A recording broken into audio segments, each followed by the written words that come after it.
reasons we can't access it. Some didn't leave a trace. Some things do leave a trace, but they're not traces of themselves. They are, I think we talked about language today. You know, language kind of leaves a trace, but it's a complicated trace that we have to piece together by looking at the kinds of things that survive, where they are, what they're associated with. In other words, we have to kind of put them in their chronological and their spatial and their behavioral context, and then we might be able to assume that we're looking at something that's not strictly material, but has material implications. And that's often what we're trying to do. But there's another very important point about this that I think Vincent is trying to tell us here, and that is that, and I mentioned it, these are not random processes. So bones don't disappear randomly. Teeth survive much better than postcranial parts.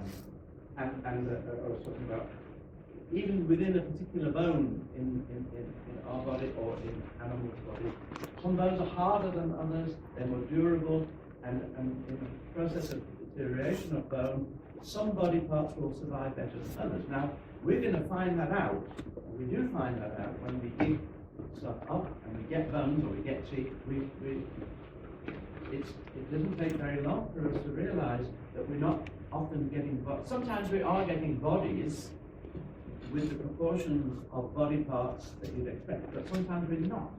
And it might be tempting for us to make a behavioral interpretation of that. A lot of archaeology is about being careful about rushing to the behavioral, interesting explanation of some happening, when in fact it's simply a preservational, or it's not related to human behavior at all, it's related to something else.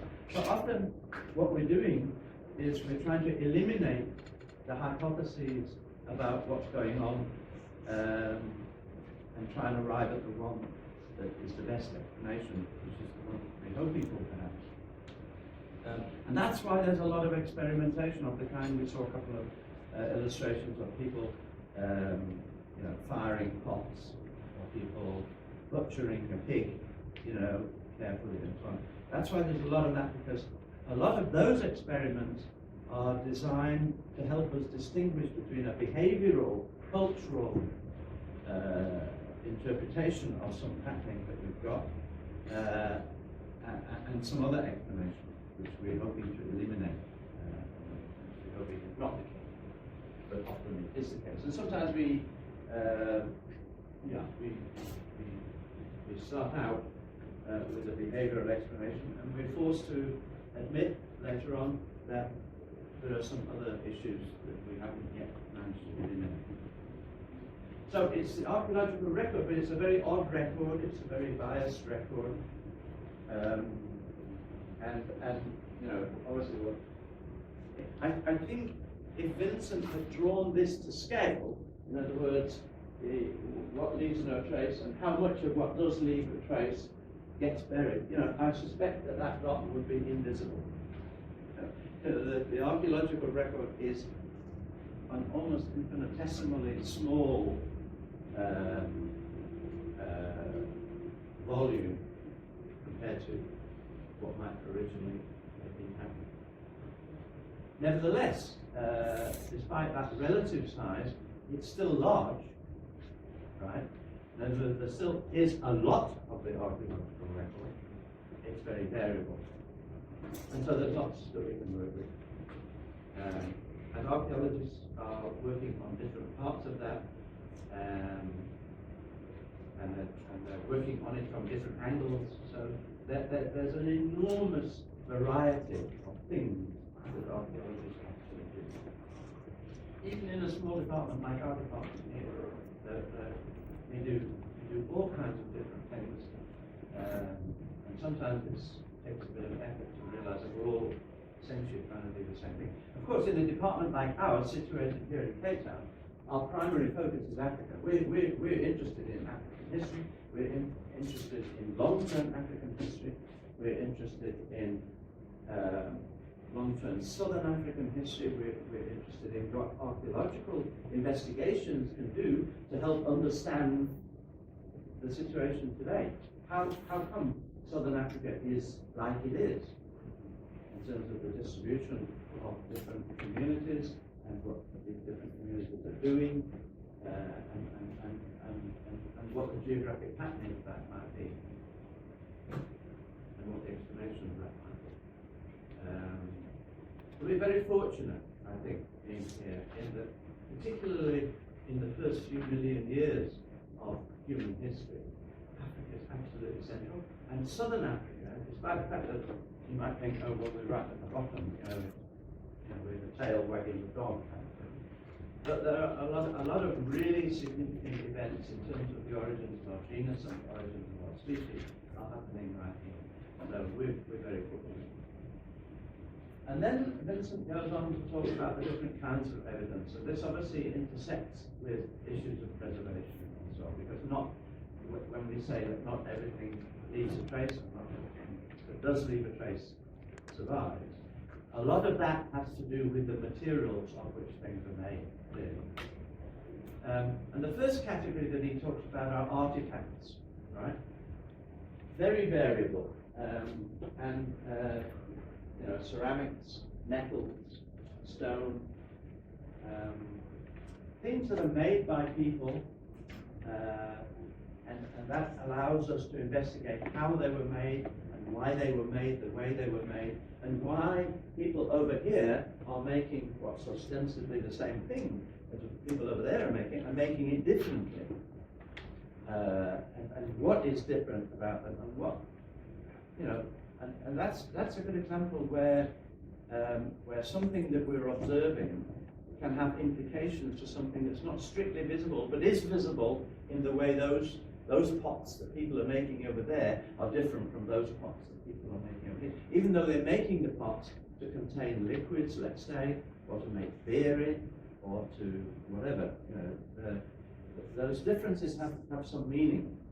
And sometimes the meanings are not necessarily meanings that the makers intended, but they are meanings that we can try and derive from our analysis. So we do an awful lot of measuring and weighing and because a lot of our things are broken. So we're refitting. And, we're pretty anal about things like that, because we want to get maximum information out of little bits of potsherds or little fragments of stone that people are chipping, and so on. So these are artifacts then, are things that are made by people, usually portable, usually a small thing, but of course they also include buildings,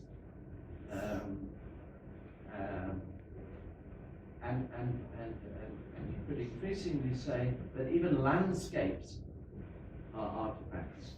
Those wonderful terraced hillsides in the Eastern Transvaal, for instance, are an artifact. They're not natural. The terraces were made by people because that was the way people felt they could cultivate the crops that they had best. And underlying that human manufacture is the notion that people do things differently, and those differences mean something, right? Stone, metal, and ceramics are pretty durable. So once people have made it, once people have fired the clay, it's pretty durable. It's been altered by people so that it's fragile. It can break, but it's going to survive. Unfortunately, people have only been making things out of clay, ceramics of various kinds, for the last few thousand years. So for most of those 3.5 million years or whatever, there is no ceramic and there is no metal. People only learned to smelt various kinds of metals in the last few thousand years. So stone, yes, goes back a long way. Metals and ceramics both go back in certain parts of the world. In some parts of the world, they never turn up. The sand people who were living here in the Cape in the 15th and 16th centuries were not making metal objects. They were Stone Age, if you like, still. That probably relates to what I was saying about chimps. Chimpanzee evolution is probably less dramatic over the last 5 million years than human evolution once that separation had happened. This is a much more, and a speeding up. I mean, the key thing about the human evolutionary trajectory is increase in speed. That hand axe that I showed you yesterday, you know, those things didn't change for 1 million years. So you can't see any difference. You can't see any improvement. You can't see any development. Maybe there is something there that a 1-million-year-old person would say, oh, no, we're not spotted this or whatever. But it was slow. In the next 1 million years, massive, you know, a lot happened. And then in the last 1,000. I mean, you all know this from yourself. Interestingly, those processes that we can see in the artifacts of long-term human evolution are still going on today. It's still a speeding up and increasing diversity. All of those kinds of aspects are, you know, are embryonically there and still with us today. Yeah. I wanted to know. So, since you said that practically here in Southern Africa, we were still in the Stone Age by the 15th, 16th century. So, in terms of, let's say, if there were wars, you know, amongst tribes and so on and so forth, how did they fight if they didn't have metal? Like they used like rocks or other things? We almost love it. It's an interesting question, and we do have signs of violence in the archaeological record, obviously, and it's patchy. It's variable geographically and chronologically, and people presumably thought, well, one thing I should say, when I talk about the Stone Age, it doesn't actually strictly mean that they only made artifacts out of stone. It really means that's what's most visible. They may well have been making artifacts out of, this is the point that we were just making, and I'm going to go on to make that, making clubs out of wood. And so people are using wood and bone, but it's not surviving as frequently. So all of those things are available for people to make weaponry out of. The history of violence is very interesting. It's quite tricky because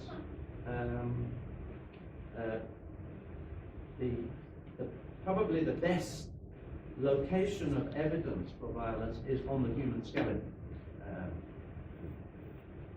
Because you know, there's a lot of clubbing and, you know, bone damage, you know, which is visible and is interpretable, you know.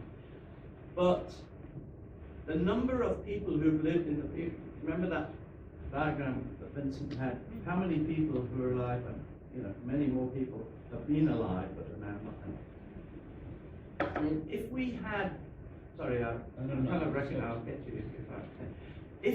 If we had all the fossil material, fossil is another word of better talk about soon, but, you know, basically fossilized human remains.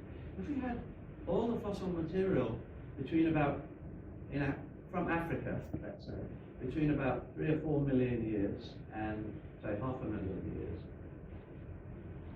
here we could probably get them on these first, you know, don't have much is what I'm trying to say, you know, compared to the number of, it's a minuscule fraction of the skeletal remains of those people.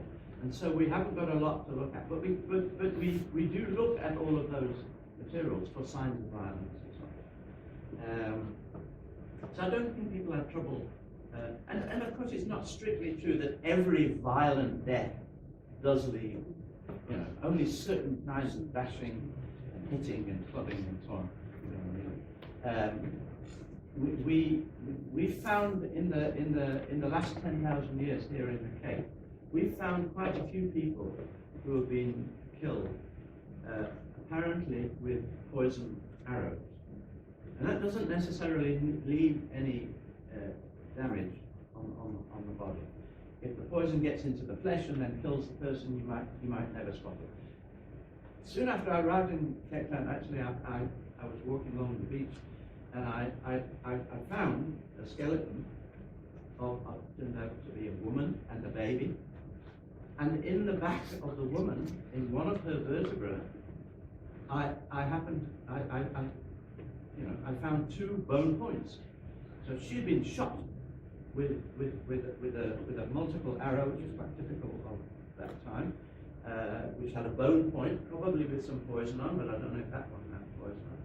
And one of these tips had lodged itself in her vertebra.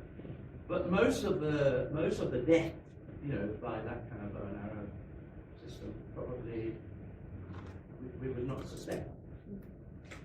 But then again, we find others with clubbing damage. I don't know how I got that far in, but let's start there. You mentioned that human evolution has accelerated.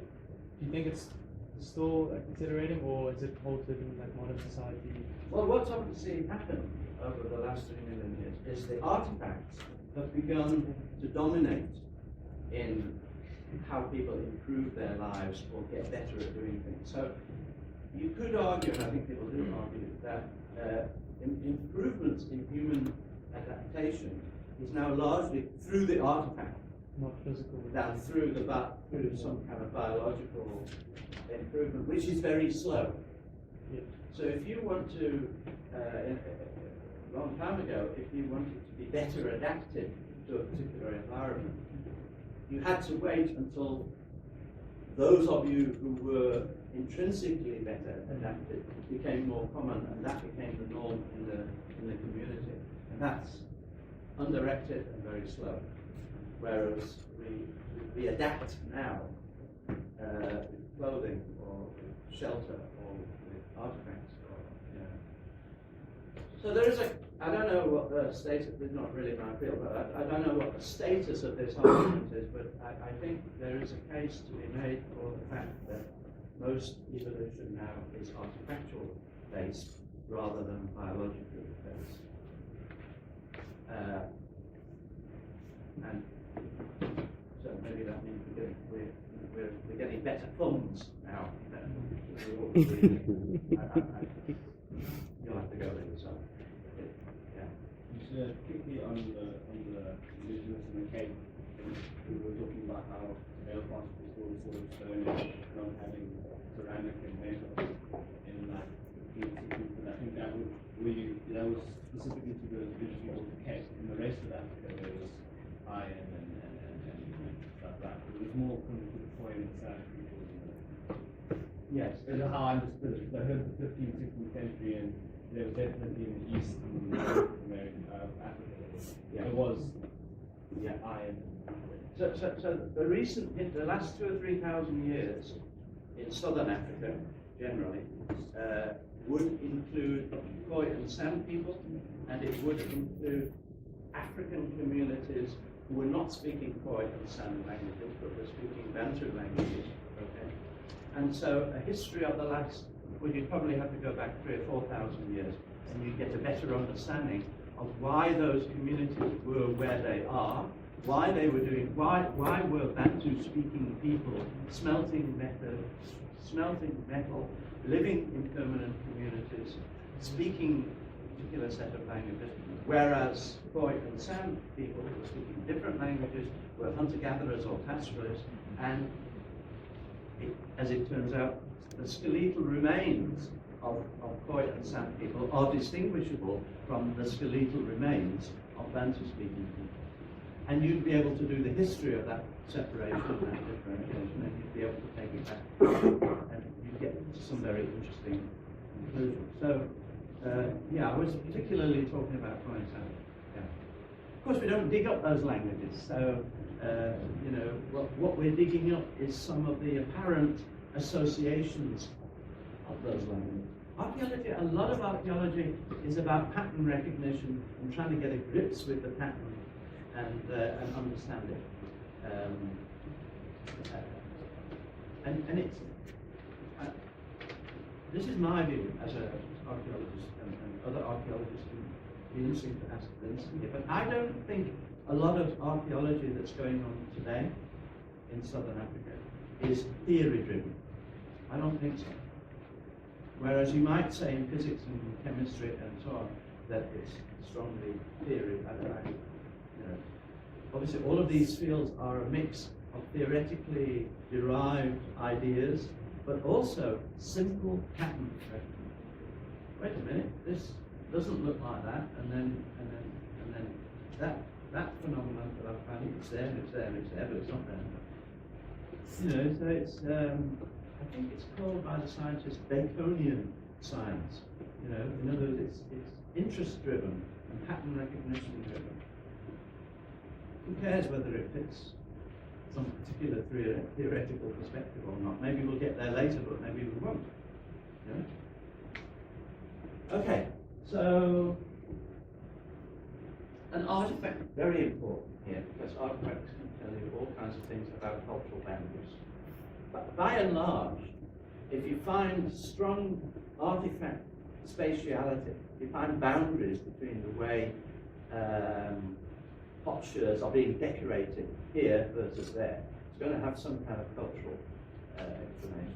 It's going to relate back to other aspects of worldview, language, identity that might be interesting. So that's story about Southern African history over the last few thousand years. Because of course you can't do it historically.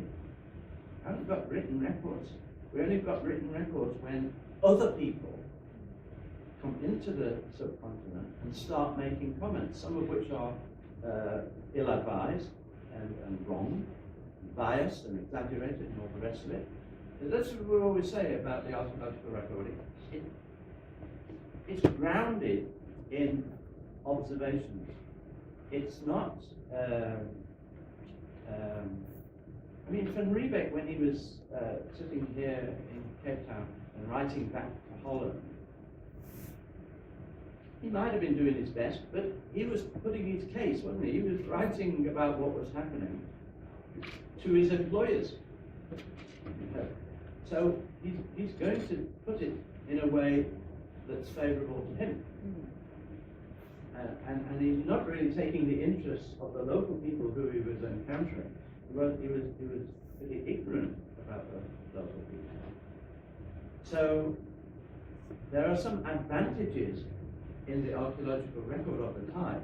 That's why we have, maybe I should have said this, we have historical archaeologists here in our department. We have people here whose whole archaeology is about the time when there were written records. And that is because people didn't write everything down, and didn't necessarily write everything down truthfully. It doesn't have to have been malicious, but it can just be wrong, So we've got people in our department who are doing the archaeology of historic time periods, digging in the castle there, and trying to, if you like, correct. And what those I'm not a historical archaeologist, but what those historical archaeologists will tell you is you're better off if you've got an archaeological record and a written documentary record relating to the same issue, because then you can play them off against one another, and you can reach a kind of full conclusion. And as Vincent's actually saying here, you can look at how artifacts are made. You can try and date them and use them, as I'll show just now, in a kind of typological way. Maybe some of them are relating to religious beliefs. Maybe some of them are related to getting a living from the landscape in terms of diet and so on. Very valuable, if you like, the kind of central notion of the archaeological record. But there are also what we could call ecofacts. In other words, there are things in the archaeological record which are not strictly artifacts in the narrow sense of the word. But for instance, a lot of the bones, the animal bones that we might find, that are the remains of what people were eating, have been bashed, they've been cut, they've been altered by human behavior. So they're artifactual in a sort of a sense. That's why people coined this term ecofacts. They were not made to be used as artifacts, but they have achieved their form by human behavior and modification.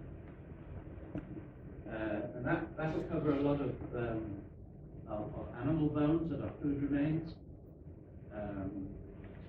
might cover plant remains as well, soils, maybe the modification of a landscape. I don't know whether that's an ecofactor or an artifact, and I want to say something about all of these, this, that, and the other. You must always be worried about a this, a that, and the other. And if you find that you're spending all of your time trying to decide whether it is a this or that or the other, don't do it. That's my advice. If the whole purpose of what you're doing is to investigate the typology or the classification, you've got a problem. You want to use that classification. Don't worry about fuzzy boundaries. That's my advice.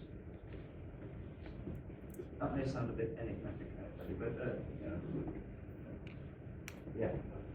What is the ecofact that that was found here in Southern Africa that provides the most, I would say, significance to how we understand, for us to understand, the people that lived here thousands of years ago?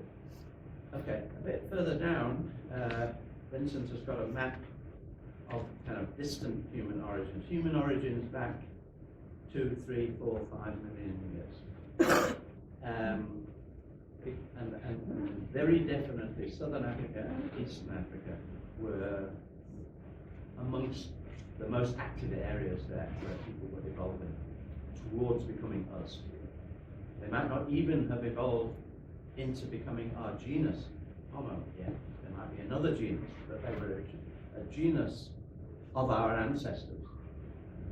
And this is a pretty good example of actually what I was just saying. Who cares whether they are Homo or not Homo? Nobody who was a Homo had a non-Homo father.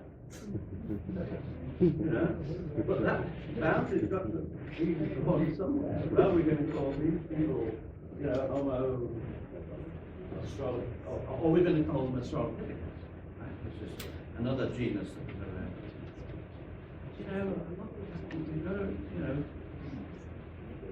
Our purpose cannot be to try and decide whether this bit of a fossil goes in the Homo genus, in other words, us, or the Australopithecus genus.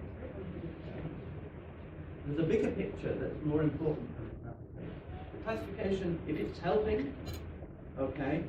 If it's becoming the kind of purpose of what you're doing, but that's one of the examples where East and Southern Africa are absolutely paramount. If you want to know if you wanted to know what our ancestors were doing 2, 3, 4, 5 million years ago, you don't go to Europe. You don't go to North America. You don't go to Australia. You go to Ethiopia, Kenya, Tanzania, or you go to the northern parts of South Africa. There was nobody down here, nobody of our ancestry down here 5 million years ago, because the Cape was not part of habitable Africa for those ancestors. Probably because we're a bit too seasonal here, and so you've got to be quite flexible and adept to deal with environments that are altering quite drastically through the seasons. Whereas tropical Africa is not that kind of place, and so the constellation of resources that those people needed were there, not in the Cape. But that's not the reason why people weren't in Australia. The reason for that was because, primate evolution was essentially in Africa for a long time for people who were increasingly like ourselves to get out of Africa several times and begin to populate the rest of the world. And we can follow that process as well. I just wanted to check, is that actually going to be a part of the course, is the direction of human travel out of Africa, Yeah. how they got to every other continent? Yeah, peopling of the world, Yeah. yes. And peopling of Southern Africa, yes. Yeah. And there was nobody in North America until 15,000 years ago. So, North America has this kind of population. Africa, Australia, 45,000. So, and of course, nobody knew. Darwin didn't know this kind of thing. He had no effective dating tool to tell him that the peopling of North America was relatively recent. But now we do. So there are Ecofacts. Is that, I don't know if I've answered these questions. You'll just answer them again.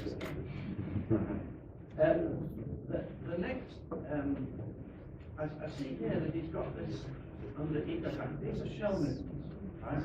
When people are living at the coast and they're consuming a lot of shellfish, they're making shell movements. They're building shell movements. Because most of the shellfish that they gather is not edible, it's the shell. So you take the flesh out of the shell and you throw the shell away. That shell accumulates and you get a shell.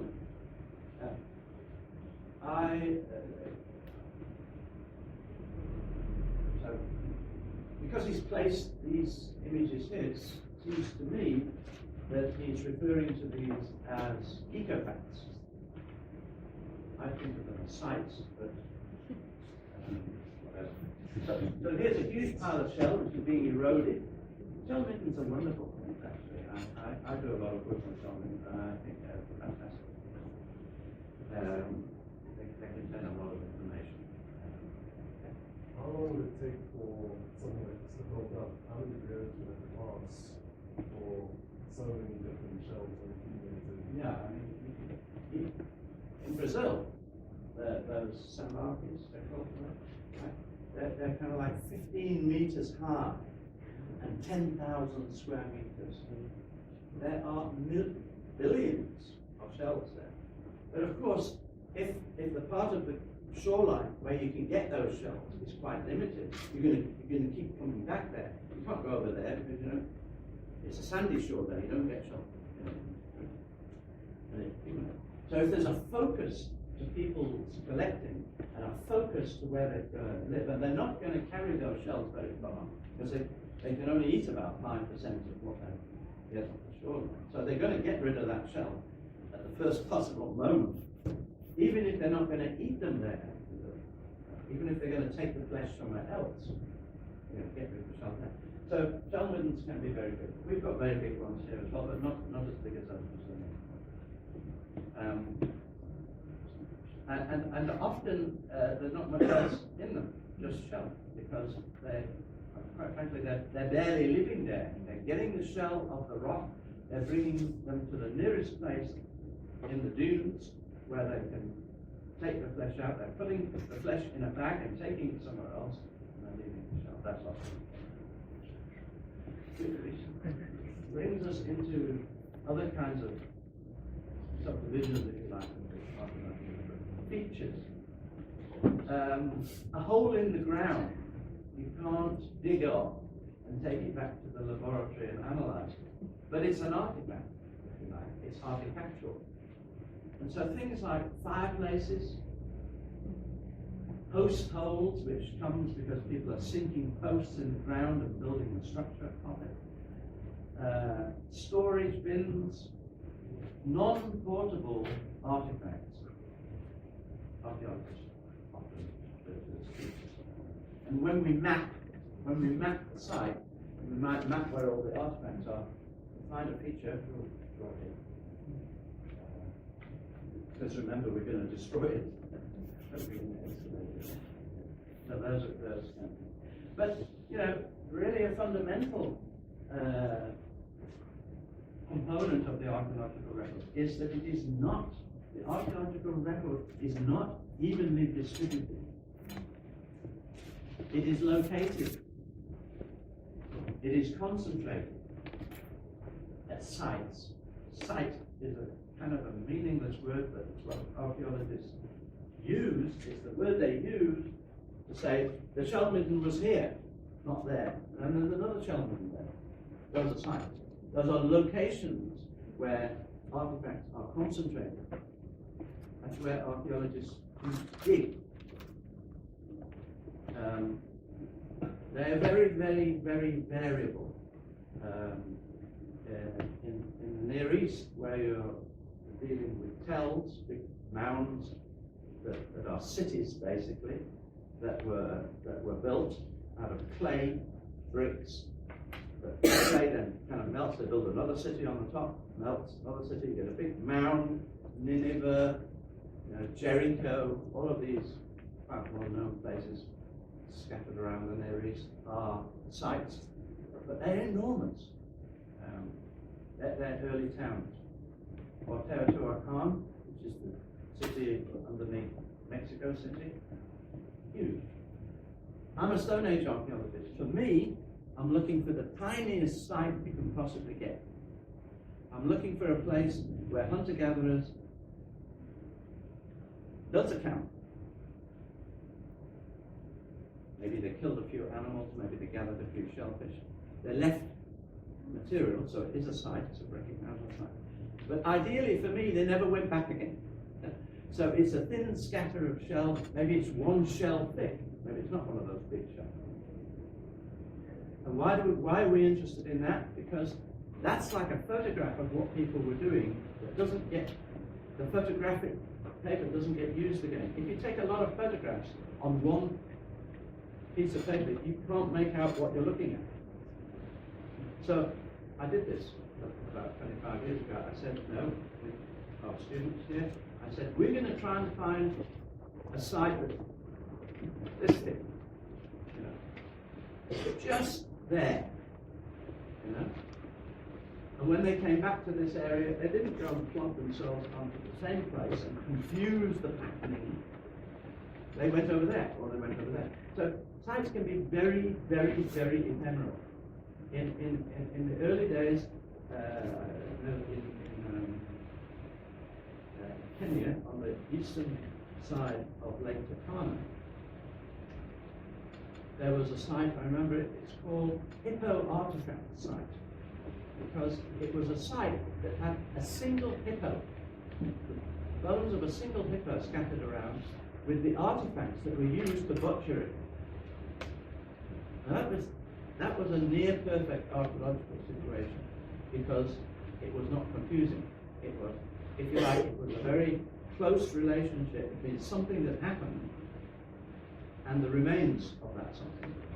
You get confused by superimposition and so on. And there are sites like that. In fact, Vincent has got some examples coming on.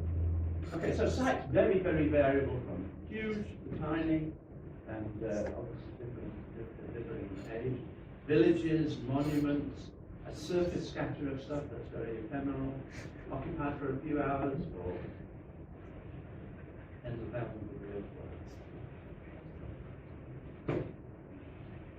Now here he's talking about something very important for preservation.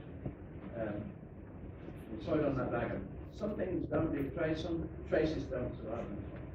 Big problem for archaeologists. We've always got to worry whether we're not finding something because it wasn't preserved, it didn't survive, or because it didn't exist. Evidence of absence versus absence of evidence. We haven't got any whatever, but does that tell us that because that thing wasn't there? Or can we be sure that it wasn't there but hasn't survived, whereas the other things that are associated with it have better survival potential than else? Hugely important. That's why Stone Age has come to dominate our terminology. Stone Age people. Early Stone Age, Middle Stone Age, Late Stone Age. We're obsessed with stone. Archaeologists will, certainly French people.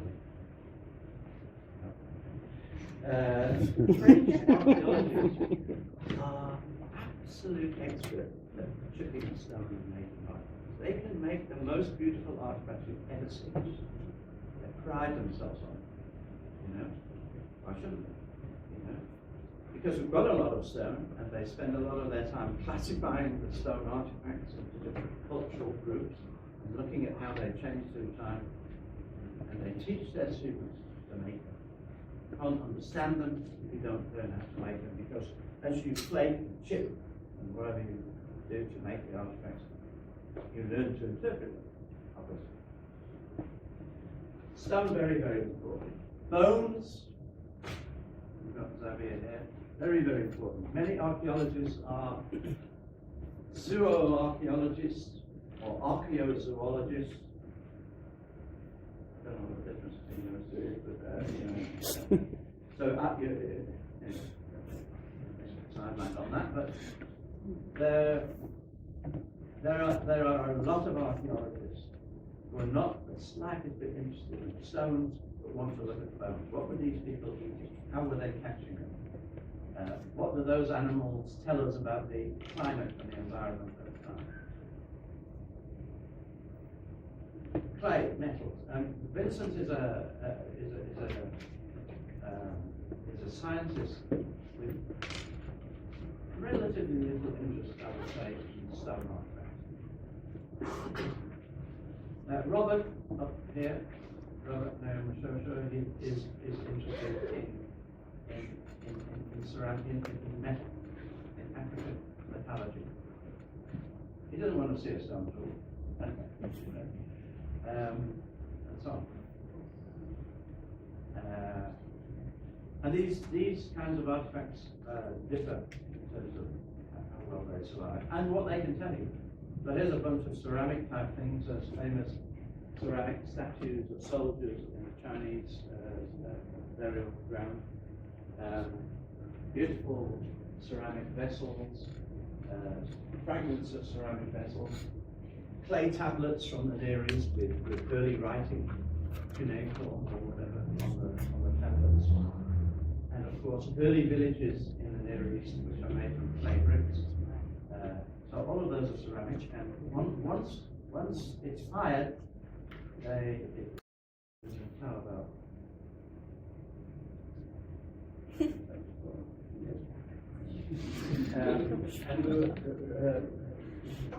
When Dingaan left that site, he burnt it down.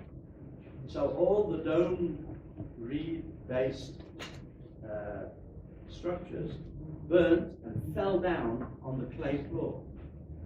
And they fired the clay. Obviously, that fired the clay. And those floors then didn't break up, they survived. And we could find them. Just amass them and plot them and interpret them.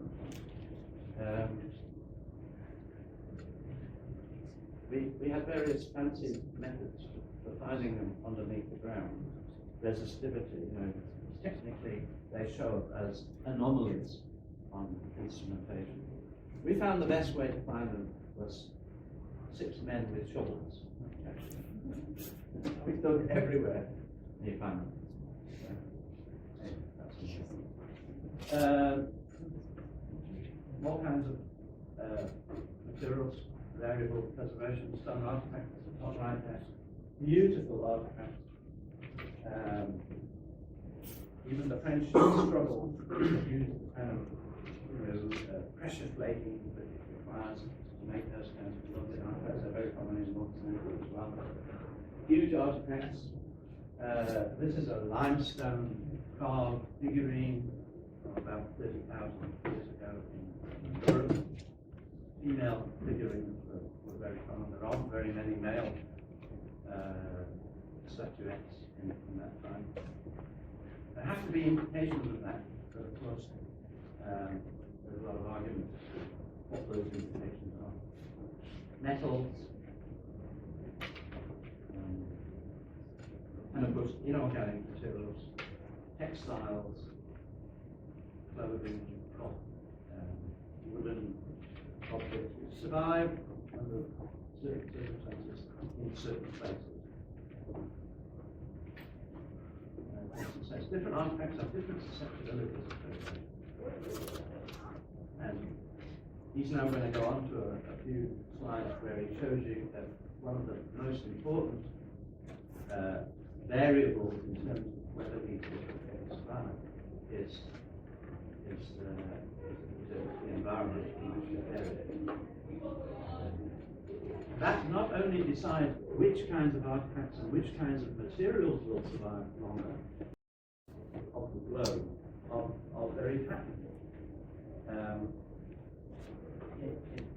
because different kinds of environments are like very arid environments.